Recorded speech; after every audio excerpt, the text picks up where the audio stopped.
Ito para to sa mga nagso-solo RG. Sana makarelate kayo. Ako, sa araw-araw na naglalaro ako ng solo pare, lamang palagi ang talo. At isa lang ang natutunan ko sa paglalarong to. In the end of the day par, laro lang din naman to. Hindi mo kailangan mainis. Yung pagising mo sa umaga, lalaro ka agad one game solo. No, talo kasi napakaraming buwisit.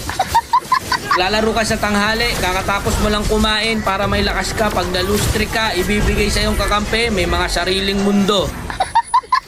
Naglalaro ka sa hapon, kasarapan, syempre, uwian ng mga estudyante, ayan, ipapakampi sa'yo, mga grade 2. Lalaro ka sa gabi, kakauwi mo lang, pagod na pagod ka, galing kang trabaho, naglaro ka, nag-solo RG ka, nag-ML ka, ayun, na-lose streak, doble ang pagod.